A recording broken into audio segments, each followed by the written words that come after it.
Merci d'être avec nous sur Meust FM pour nos débats concernant les élections communales, les débats Meust FM La Meuse.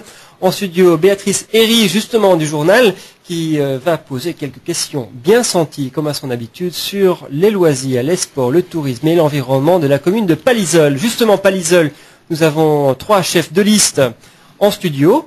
Monsieur Jean-Marc Lambert de la liste Autrement, Marc Jacquemin de la liste Action et enfin pour vous, Jean-Paul Hanard, bourgmestre sortant. Alors Béatrice, parlons un petit peu de la qualité de vie de Palaiseau. Avec le sport, on va interroger monsieur Jean-Paul Hanard qui est quand même professeur de gymnastique. Donc d'éducation physique, oui, d'éducation physique, oui. Voilà. Alors au niveau sport, il y a eu pas mal d'aides, mais pas vraiment en argent direct, on va dire, au niveau des clubs. Donc, vous achetiez des matériaux pour construire une buvette. Voilà. Donc, est-ce que vous aimeriez continuer dans cette démarche-là? Oui, tout à fait. Je pense que c'est une démarche intéressante et on a effectivement, disons, des retours aussi qui vont dans ce sens. Nous, pour les clubs sportifs, nous mettons à disposition les matériaux, bien sûr, et effectivement, eux, ils fournissent la main-d'œuvre, ce qui veut dire qu'ils doivent se montrer évidemment bien dynamiques. Hein. Motivés et dynamiques. Et en plus, il y a aussi, sur une plus grande échelle évidemment, une création par exemple d'un local de football ou bien un achat et un aménagement d'un autre terrain de football à un autre endroit. Et bien là, la commune emprunte en tout cas pour le club, bien sûr, et le club rembourse uniquement donc le capital, quoi. Ce qui fait dire aussi effectivement ici qu'il y a une aide assez substantielle, hein, mais ça demande aussi de la part du comité une gestion quand même optimale en tout cas de ses finances, quoi. Voilà, j'aurais bien voulu avoir l'autre point de vue de la liste Autrement. Jean-Marc Lambert, selon vous, est-ce que c'est une bonne politique de soutien aux clubs et aux associations que de les aider en matériel et en prêt? Oui, là on ne peut pas dire que le travail de la majorité actuelle est négatif. Il est fortement, je veux dire, une bonne avancée en tout cas. Mais j'aimerais un peu aller un peu plus loin, de nouveau, un peu comme je parlais tantôt, du zoning. Il faut absolument aussi trouver des accords avec les autres communes, ce qui se fait un peu au niveau de Karlsbourg, où pour la piscine de Karlsbourg, voilà, pour une piscine, qui est pratiquement une intercommunale maintenant. Oui, on ne peut pas parler de ça, c'est un petit projet que j'aimerais bien qu'il aille beaucoup plus loin. Un projet sportif? C'est un projet sportif, oui. Voilà. Voilà, monsieur Hanard. Oui, je voudrais quand même rectifier ce que monsieur Lambert dit. Effectivement, depuis 3-4 ans, nous formons une synergie avec les communes de Bièvre et de Vresse, formant en cela donc, disons, un espace de renfermant plus de 10 000 habitants. Il n'y a pas que la participation ou l'activité piscine qui est incluse là-dedans, mais aussi la promotion de tous les sports. Je vois ici, il y a notamment, disons, la mise en activité des différents halls, entraînement de volley, entraînement de basket, etc. Dans quel but? Eh bien, dans le but avoué de créer, disons, peut-être un ou plusieurs clubs sportifs avec des jeunes des 3 communes. Voilà, c'est vraiment le but avoué. Et à ce titre-là, je pense que l'avancée est des plus intéressantes, quoi. Alors, Marc Jacquemin de la liste Action, en ce qui concerne cette politique de promotion des clubs, d'aide aux clubs, est-ce que vous êtes satisfait de ce qui se fait actuellement et quelles sont vos propositions à vous? Mais comme Jean-Marc Lambert, c'est vrai que la politique qui a été menée jusqu'à présent dans cette matière-là, bon, on ne peut pas dire que ce soit mauvais, mais peut-être qu'on peut aller un peu plus loin, bon, dans le sens où il n'y a pas que le sport non plus qui compte. Bon, il faut penser qu'il y a des gens qui ne sont pas nécessairement intéressés par du sport en tant que tel. Bon, je vais dire quelque part, c'est un peu regrettable qu'on ait mené le projet du hall sportif avec les dépenses qui ont été injectées dans le budget et qui, je crois, sont toujours d'ailleurs en cours de remboursement pour certaines choses. C'est de l'argent, si le projet avait été mûrement réfléchi, qui aurait pu être investi à d'autres choses.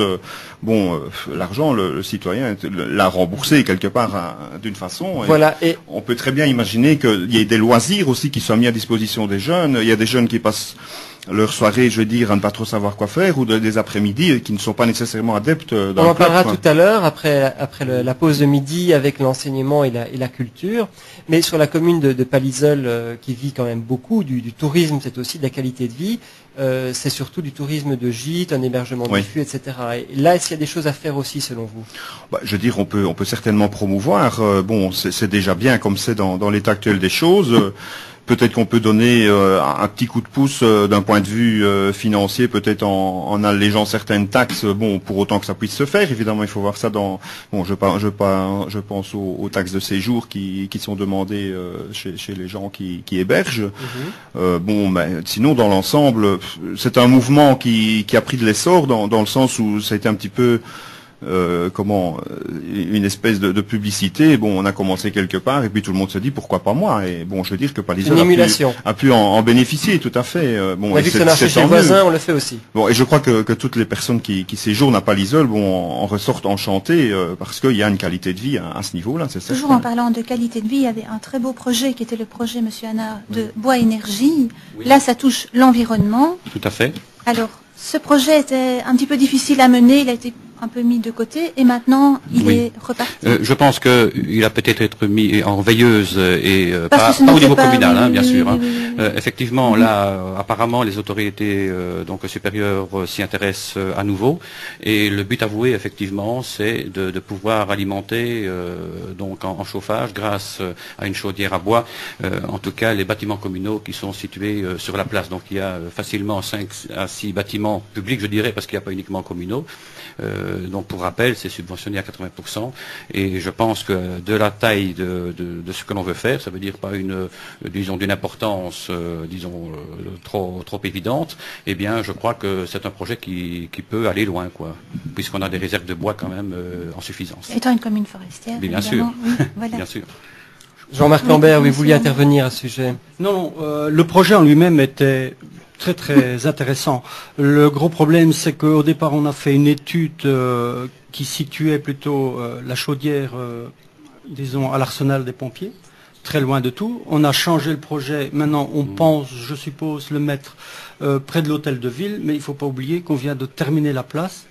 Et donc, je ne sais pas très bien comment on pourrait alimenter d'autres bâtiments. Non, c'est pas compliqué. La chaudière serait située à l'arrière et alimentée par l'arrière, évidemment. Mais donc la place ne serait pas du tout autres bâtiments peut-on... Eh bien, il y a donc l'école primaire, la cantine de l'école primaire, il y a le bâtiment communal, il y a entre autres aussi la salle de village.